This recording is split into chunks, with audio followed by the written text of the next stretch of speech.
What you're hearing is Hardie Fiber Cement Siding living up to its reputation as the siding that handles hail impact with ease. James Hardie knows how important a reputation is, especially when you're a contractor. That's why Hardie Siding withstands severe weather better than vinyl siding, with styles to match its strength. So you can be sure you're providing your clients with the best. Protect your reputation with exterior products by James Hardie. Your Mystery Theater presents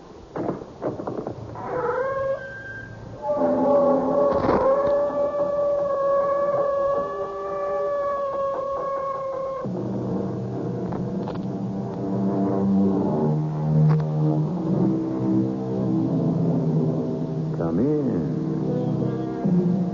Welcome. I'm E.G. Marshall. Chief among my duties is to find and offer to you, nicely wrapped in drama, the most mysterious, intriguing, and, yes, terrifying tales to be found. I've come up with one this time that deals with quite ordinary people to whom you'd never expect the extraordinary to happen. But it does. Oh, yes, it does. Are you perhaps just a little jealous, Mrs. Peterson, because I carry my years well? Oh, you're well enough preserved and pretty enough. It's just that Emery's not that kind of man. Oh, my dear Mrs. Peterson, the man doesn't live who isn't that kind of man. I would like to make a little wager. I'm not a betting woman, but I wouldn't be afraid to put some money on a proposition like that. Oh, Mrs. Peterson, you are a fool. You want to put your money where your big mouth is. You're really serious, aren't you? Well, it wouldn't be a matter of money. It would be something harder to come by than money.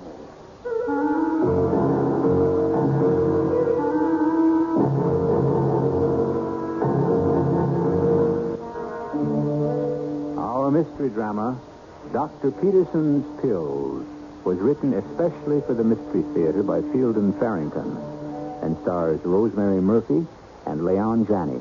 I'll be back shortly with Act One.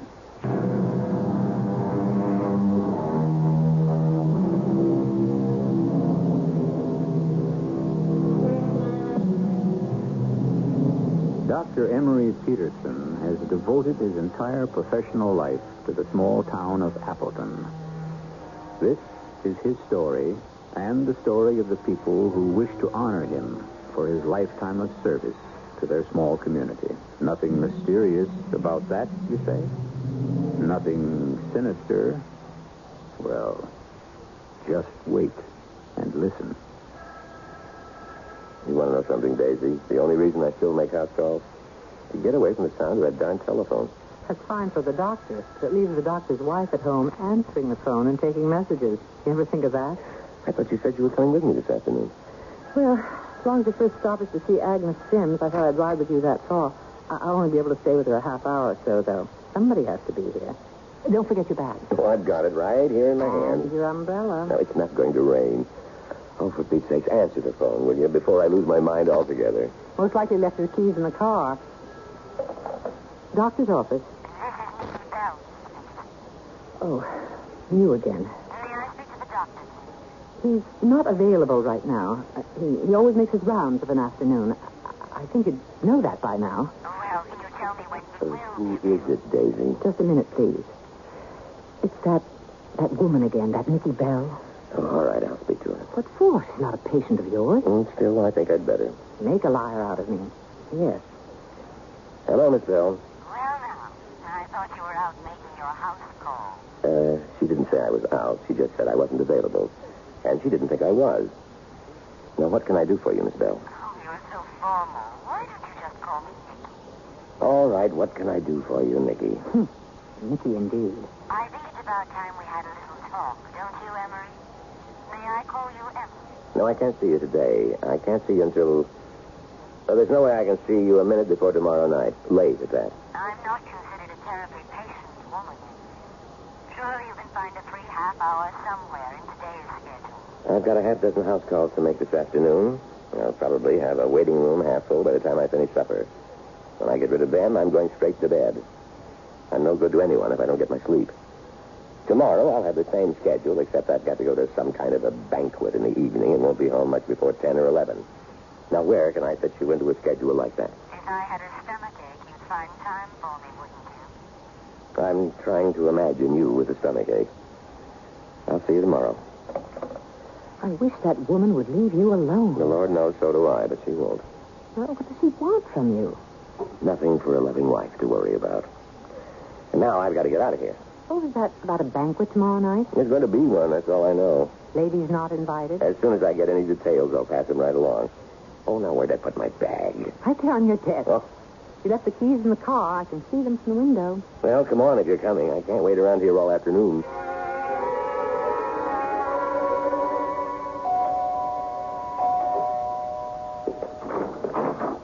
Oh, Emery. Yes? Emery, come on in. Agnes, here's the doctor. Oh, brought Daisy along with him. Come on in, both of you. Daisy, how sweet of you to I come. can't stay but a little while. How are you feeling, Agnes? Better now? Oh, much better, yes. I just felt a little flutter about an hour ago and took one of your pink pills. I wouldn't want it to get around that I was neglecting Appleton's first lady. You mean the mayor's wife gets preferential treatment? Well, she's better as long as I'm the mayor. Agnes, let me just listen to that heart of yours, Emery, I came home for lunch and found her looking, well, I give you my word, more dead than alive, fighting me. She was really fighting for her breath. Heart seems strong enough now.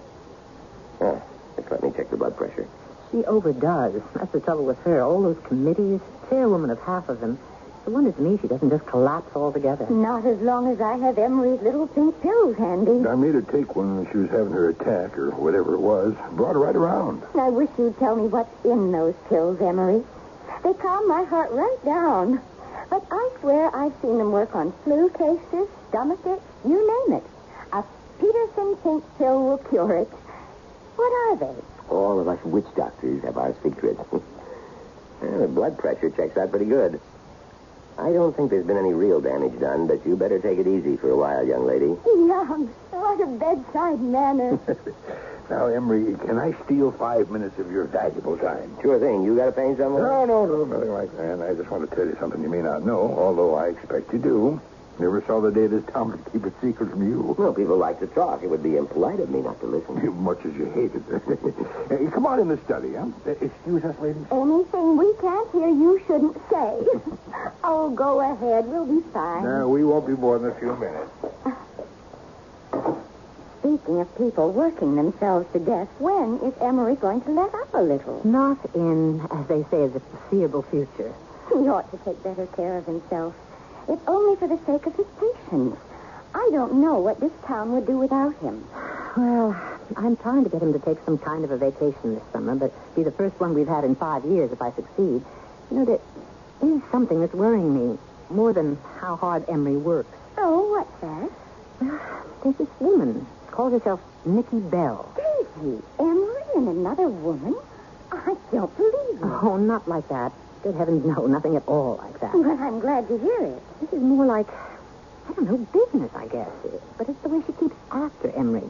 Every so often she comes to town and she just won't let up until she's had a long talk with Emery. About what? I don't know about what. They just sit in Emery's office and talk, and when she goes, Emery's always in such a foul mood I can hardly live with him. Nikki Bell, you said? Well, I don't think I ever even heard anybody mention her name. No, she's from out of town somewhere. I can't get Emery to tell me anything about her, where she lives or anything else. Well, we've got a mystery right here in Appleton. Well, how long's it been going on, for heaven's sake? Oh, years and years. Started shortly after we came to Appleton. Well, you'd think Oliver would have said something to me about her. Unless he's never met her either. I doubt if he has. Nobody seems to have met her but just Emery and me, of course. Well, what does she look like? Well, kind of bristle. You know what I mean? Dressed fit to kill, always in the latest styles, but never extreme. Must spend a fortune on clothes. I must admit she hardly looks a day older than the first time I ever saw her. Well, if it was me, I wouldn't stand for it. If there was anything I could do to stop it, I'd do it. I think Emery'd put a stop to it himself if he was able to. Well, why wouldn't he be able to? You know, if there was anything at all in Emery's past that was in any way shady, I'd think he was being blackmailed. Now, the what's on your mind? You know how long you've been our doctor here in Appleton? Let's see, it was 1951 when you hung out your shingle. You've been with us 25 years. 25 years tomorrow, if you want to know the exact date. Son of a gun, I wouldn't have believed it. Oh, now, don't tell me that's what the banquet's all about tomorrow night. Well, at least I didn't tell you the banquet was in your honor. You're right, though. It is. Now, there's no use everybody going to all that trouble. Now, I thought I better tell you the whole thing today, though. Be just like you to refuse to come if you didn't know it was in your honor. No, I was planning to be there. Everyone figures to be there about, 7:30. I'll have a drink or so and then eat around 8. Presentation, I guess, a few speeches, after dinner. Presentation? Yeah, just a little something to commemorate the occasion, that's all. Well, now, if this town is figuring to put me out to pasture, let me just tell you they've got another thing coming. I've got just as much go in me as I ever had, and I don't... No, all right. Now, it's nothing like that. Maybe come your 50th anniversary, but not this time, Emery. Better not try. 25 years. Yeah. Figures to be all over around 10, would you say, tomorrow night to blow out? Yeah, about then, I'd guess, yeah. I got this person pestering me. Not a patient. I might as well see her tomorrow night and get it over with. Oh, her? Oh, Daisy knows all about it. If she feels she's got no call to worry, I guess you don't need to either.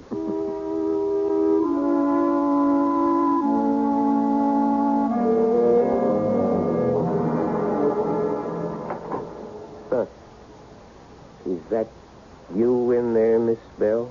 I thought you were going to call me Nicky.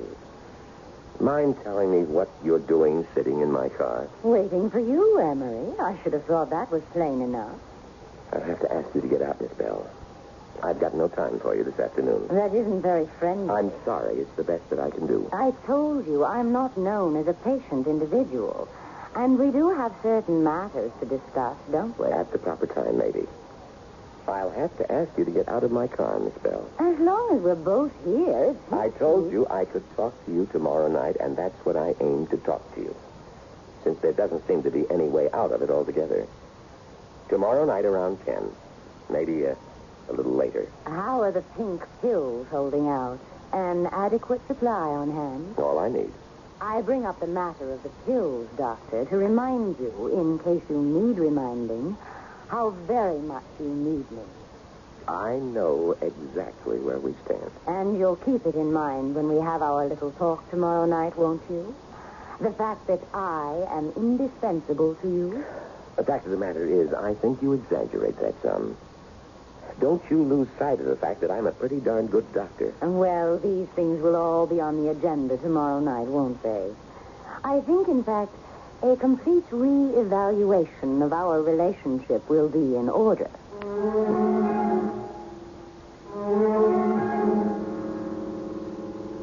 Everyone in Appleton is acquainted with everyone else. And, as in other small towns, there seem to be more workable friendships than are found in large cities. Everybody's business is the property of his neighbor, and there is little fertility for the growth of dishonesty. Put a mysterious stranger in this bucolic setting, however, and trouble is what you are very likely to stir up, as we shall witness when I return shortly with Act 2.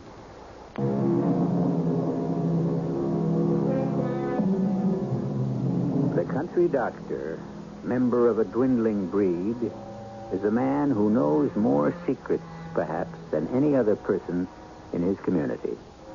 Go to your country doctor to have a wart removed, and you're very likely to have told him about the state of your financial affairs before you leave his office. Our old-fashioned general practitioner, Dr. Emery Peterson, is the receptacle of many confidences, but he keeps his own counsel. Even his best friend, Oliver Sims, Appleton's mayor, is not privy to the doctor's secrets. I don't understand it. Why does she have to change things around all the time to hide things? Agnes? Yes, Oliver? Where did you hide my good black socks? Well, they're right where you always keep them, as far as I know. I didn't mean for you to come and get them. Just tell me where they are. You're supposed to be resting. I'm not even tired. They're right here, Oliver. Well, that's my handkerchief drawer. And you keep your good black socks there, too. Oh, first I knew of it. You're dressing awfully early, aren't you? Didn't you say the banquet started at 7:30? Yeah, I thought I'd drive over and pick Emery up. I don't really trust him to attend a banquet, even in his honor, unless somebody sees to it personally that he gets there. Not a bad idea. Oliver, do you know a Nicky Bell? Nicky Bell?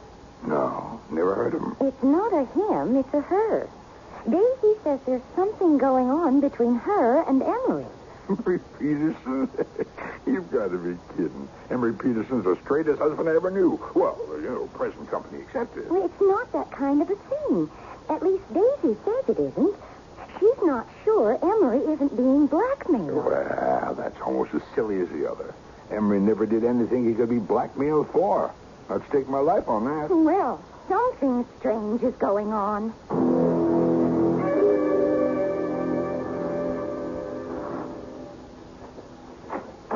Hello, Oliver. I bet you thought I wouldn't be ready, didn't you? I wouldn't have bet much on it either way. Hello, Oliver. Evening, Daisy.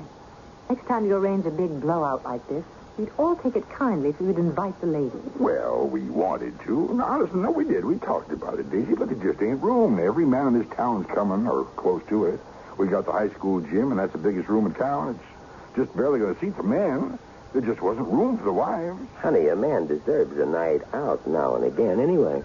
We haven't got time for an argument, so I won't answer that. Yeah, she's right. We better get moving. I'm as ready as I'll ever get. What are you taking your bag for? You won't need your bag, will you?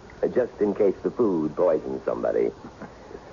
I'd feel naked as a jaybird if I didn't carry this thing. Now, the folks over at the Mayflower Hotel in Sugar Grove are catering the affair, Armory, and never poisoned anybody yet that I know of. How's Agnes feeling this evening? She seems fine. I was trying to get her to rest, but she bounces like a rubber ball. Fine woman, Agnes is. Remember she was telling me a mighty odd thing just before I came over to pick you up. God? Yeah, about you. It's none of my business, of course. Said you was mixed up with some woman or other.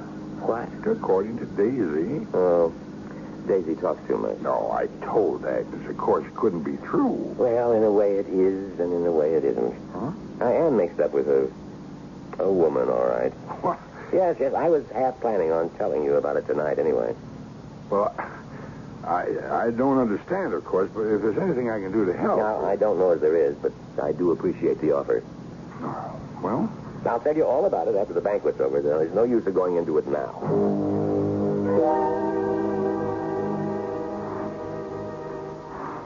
Just keep your shirt on, whoever you are. I'm coming. Oh, the doctor isn't here, Miss Bell. I know. I came to see you. Whatever your business is, it's with my husband, not with me. Still, may I come in? I'm not going to try to sound hospitable, Miss Bell. You can come in if you insist, but I'm not going to pretend you're welcome. Thank you. As a matter of fact, Emery assured me you wouldn't let me in, even if I pointed a gun at you.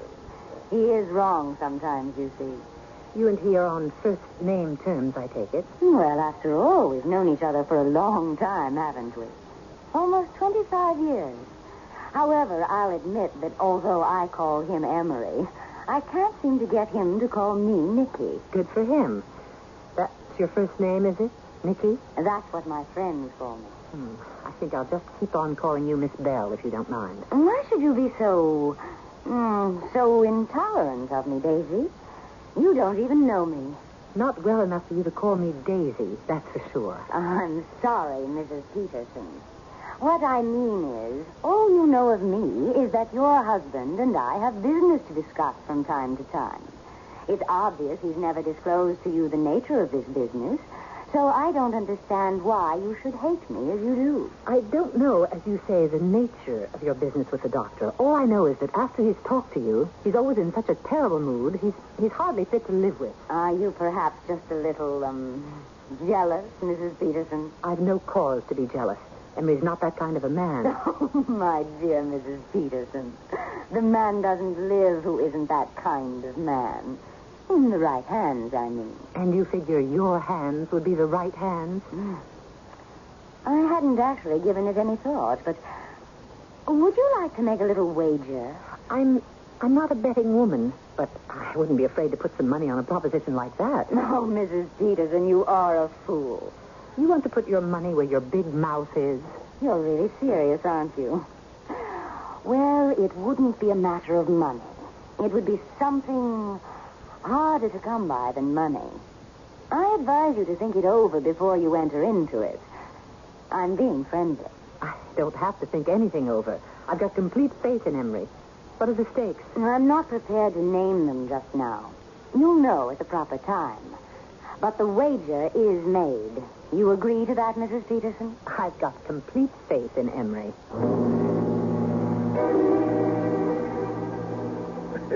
Well, Emery, I have to compliment you on your acceptance speech.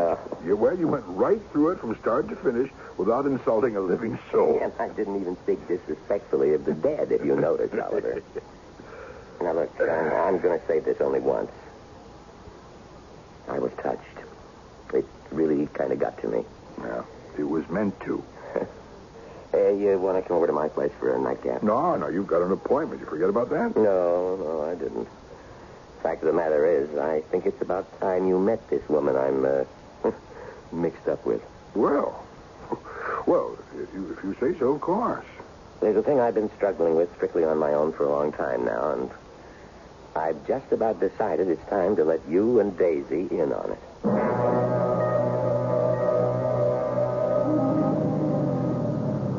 Oh, Lord. What's the matter, Emery? That's the woman I'm mixed up with. You see her down there at the corner under the streetlight? Oh. Say, Emery, that's a damned attractive woman. Even from here, I can see that. I never said she wasn't, Oliver. What's she doing waiting out here? I told her Daisy wouldn't let her in. Listen, you go on inside and tell Daisy the woman's out here and I'm talking to her. Yeah. I'll go down there and see if I can persuade her to stay outside until I've had a couple of minutes alone with you two. Okay. She sees us all right. Eyes in the back of her head, that one. You go on inside. Pour yourself a brandy. I won't be long. Yeah, I was about to say, if you need help, just sing out. That's not as funny as it sounds.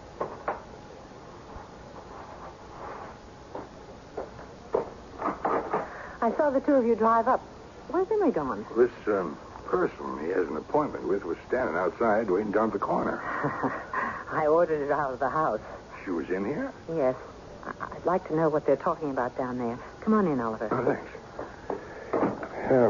Emery suggested I pour myself a brandy, and frankly, I could use it. Just go on in and help yourself. I'll be right with you. Wouldn't you like to have one with me? I was warming some milk for myself. Maybe I'll just put a drop of brandy in it.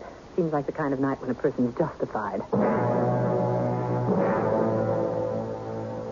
Miss Bell? Yes, I've been waiting for you, Emery. I do wish you could bring yourself to call me Nicky. Not a matter of bringing myself or not bringing myself. It's just that I don't want to. But we've known each other all these years. Don't you get tired of the formality? I get tired of a whole lot of things. Things could be different for us, Emery. Very, very different. Just what are you getting at? I'm trying to be friends. Can't you understand that? You're getting off to a pretty late start. Do you know one of your greatest faults, Emery? You constantly downgrade yourself. Don't you ever look in the mirror? You're a handsome man. I gave up worrying about whether or not I was handsome shortly after Daisy agreed to marry me. Perhaps that was a mistake. Emery, tell me. I want the truth now. Do you honestly love Daisy? With all my heart. Oh, well, this may take a little longer than I thought. What are you talking about? Don't you think we ought to go in? Daisy must be wondering what we're doing out here all this time.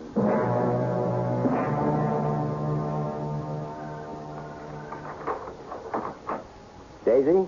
In here, Emery. We're in the living room. Are you going to tell them about me? Both of them? I think it's about time, don't you? Come on in. I was about to send Oliver to look for you. The two of you out there all alone. And there is no need. That's nice. So, a battle is lost. The war is still on. What are you two talking about? Silly woman gabble. Would you like a little brandy, either of you? Nothing for me, thank you. I think I'll have one, yes. Fact is, I think I'll have a double. And this is Mr. Sims, isn't it? The mayor of Appleton. Allow me to introduce myself. I'm Nicky Bell. How do you do? Actually, my full name is Nicole Beelzebub. A family name. I found it simpler for earthly purposes to shorten Beelzebub to Bell. And my friends all call me Nicky. Or a few of them, Old Nick. According to folklore, when the devil has business dealings with a mortal, the commodity in question is invariably the mortal's soul. And once an agreement with the devil is made, the mortal in question is lost. But there must be some means of escape. In the case of Dr. Peterson, I'm not prepared to give him up as lost. We'll see whether or not I'm justified when I return shortly with Act 3.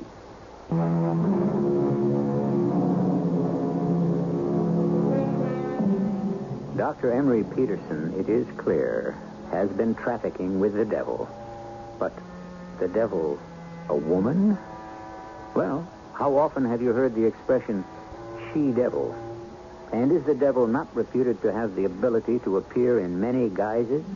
Besides, considering the number of affairs in which the devil is interested, he must surely need assistance to handle those things to which he is unable to give his personal attention. Yes, my full name is Nicole Beelzebub.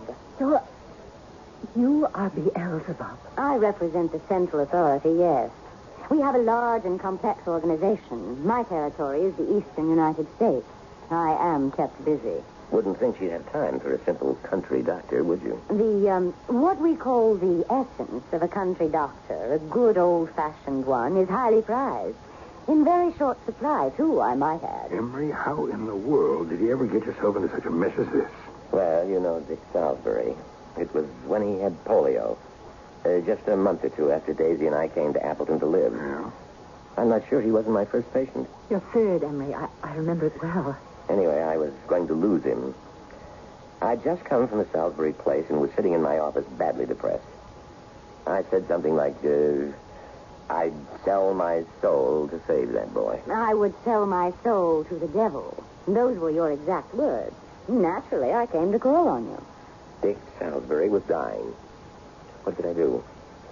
I wasn't even convinced at the time that she was what she is. She offered me Dickie's life and the lives of my other patients in Appleton for... How long was it, we said? We didn't set a definite period, Emery. My wording was very careful, I remember.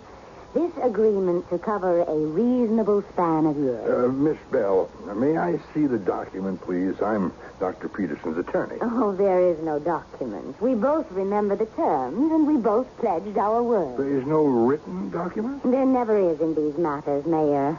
You're thinking about the signing in blood and all that nonsense. Old wives' tales. She's right, Oliver. I pledged my word. Henry, maybe it'd be better if you let me handle this. Well, I guess it can't hurt. Now, Miss, whatever you call yourself, I'd like to explore the time element involved here. This agreement to cover a reasonable span of years, isn't that what you said? That was the wording of the agreement. Now, my client may have been willing to sign to agree to something as vague as that, but I find it much too vague. What do you consider a reasonable span of years? 25 was what I had in mind. 25? But that'd be...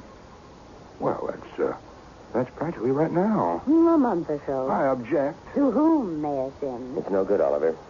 I agreed to her terms, and I've got to live up to my end of the bargain.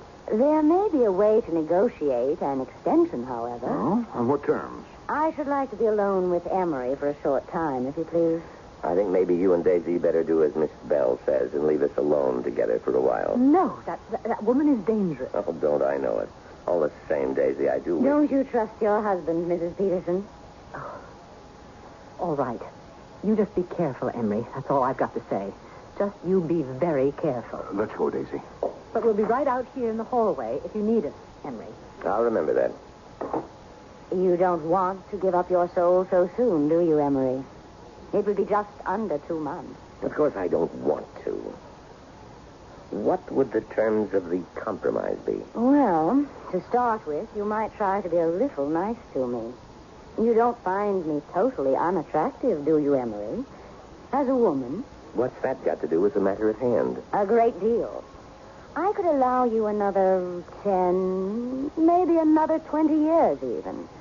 But we would have to see a great deal more of each other. Our relationship would be greatly changed.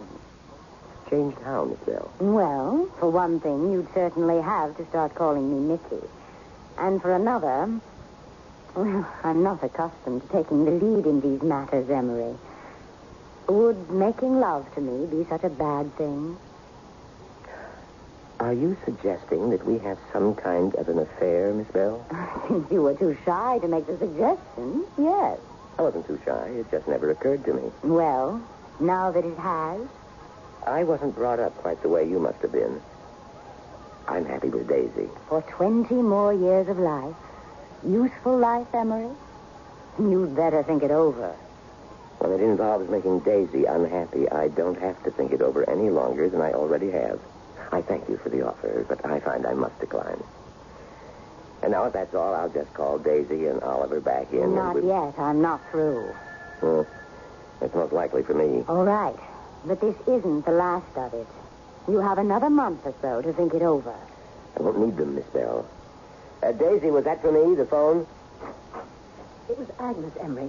She's had another attack, I think. Oh. She sounded just awful, like she could hardly get her breath at all. Get in my bag, please. It's right here. Oliver will drive you over, and I'll come over a little later in our car. Oliver's waiting out there now. All right, I'll see you later, Daisy. Wait a minute. We haven't finished our talk. For right now, we sure have, Miss Bell. Your precious pink pills won't work anymore. Do you hear me, Emery? They won't work anymore. They won't help anybody anymore. Was it you made the pink pills? Is that why he agreed to make a deal with you? That part of it is off as of now, until he sees his way clear to abiding by my terms. Didn't get anywhere with him, huh? So you've won another battle, Mrs. Peterson. But the war has just begun. If you want my opinion, it's already over. I've got faith in Emery. Incidentally, what were the stakes? Our bet, you know? They were and still are. Emery's soul is all yours if I lose. Both his and yours are mine if I win. And I intend to win. Mighty high stakes, I must say. But you've lost already. I took two of the pink pills. They're not... They don't seem to be helping much. Adrenaline. Oh, I wish Daisy were here. Emery, is she going to be all right? I hope so. Oh, God, if we only had a hospital in Appleton. She needs to be in a coronary care unit right now. Well, shall we get her into Bangor? It's the closest hospital, isn't it? I don't want to move her that far. Well, that woman said the pink pills won't work anymore.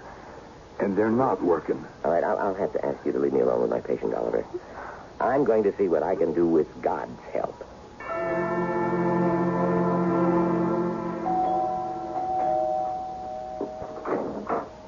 Oliver, I apologize for bringing this woman, or whatever she is, with me. She just would come. I couldn't stop her. It's all right. It's all right. Come in, Daisy. You too, I suppose, Miss Bell. How's Agnes? Well, not at all well. She's having trouble breathing. She seems to be in a great deal of pain. Can I see her? Well, he sent me out of the room, but just before that, he said he wished you were here, so I guess it might be a good idea for you to go on into that.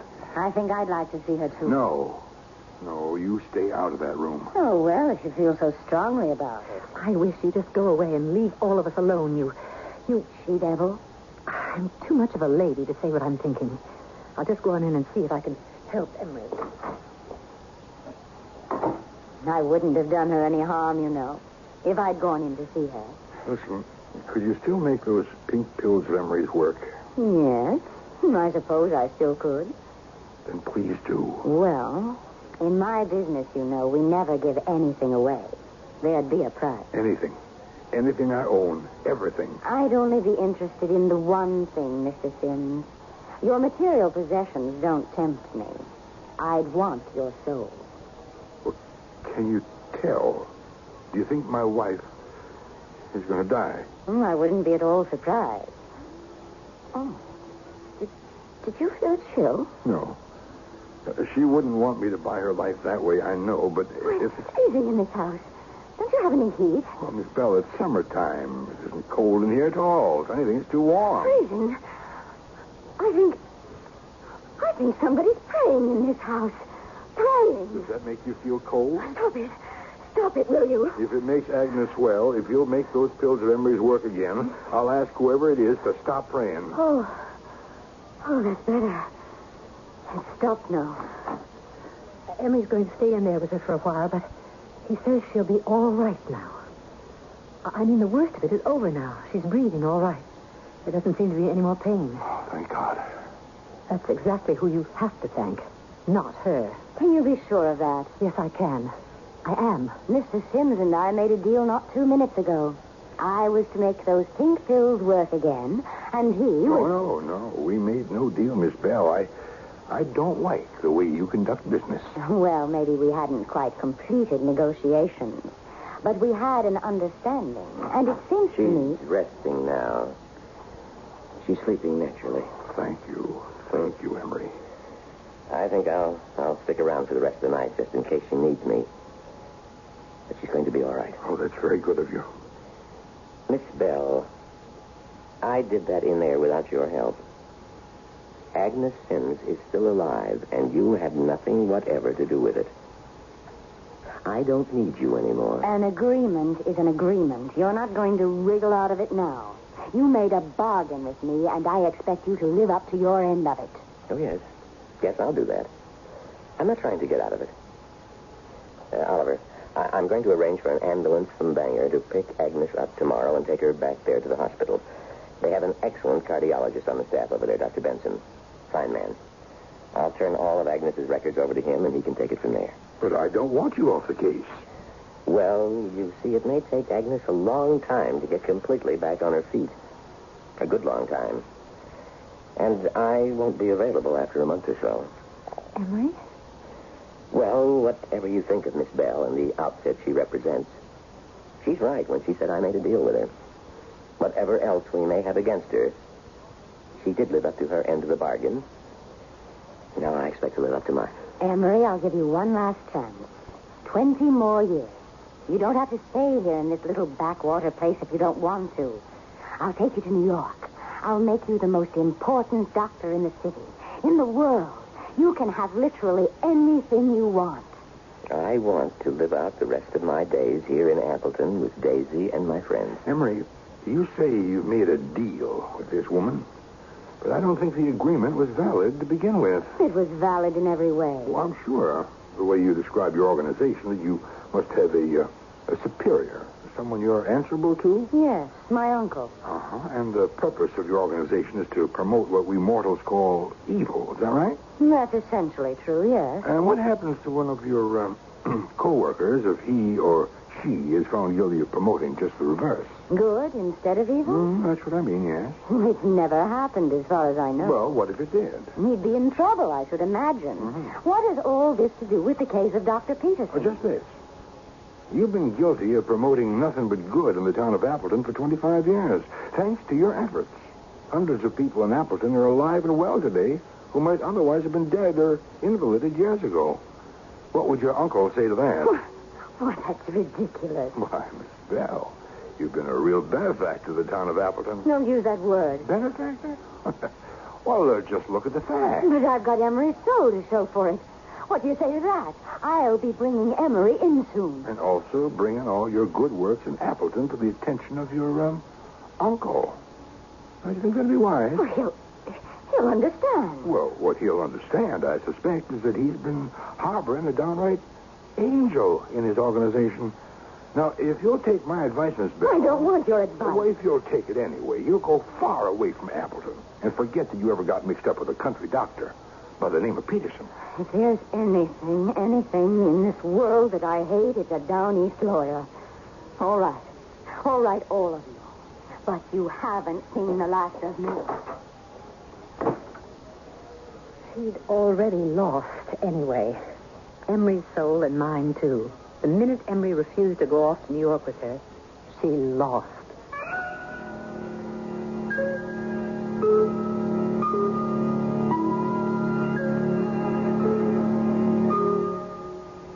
If Nicky Bell's uncle has the intelligence network I've always suspected him of having, the odds are pretty good he'll learn all about her good works, even though she didn't bring Emery Peterson in with her. It would be interesting to know what his reaction would be. Interesting, but not interesting enough to tempt me to go down there and inquire. I'll be back shortly.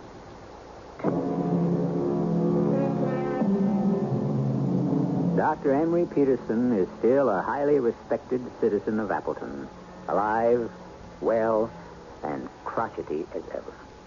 He still prescribes pink pills for many of his patients' ailments, and finds that even though they're made of nothing more curative than good down-east maple sugar, they work very well. Our cast included Leon Janney, Rosemary Murphy, Joe Silver, and Catherine Byers. The entire production was under the direction of Hyman Brown. This is E.G. Marshall inviting you to return to our Mystery Theater for another adventure in the macabre. Until next time, pleasant dreams.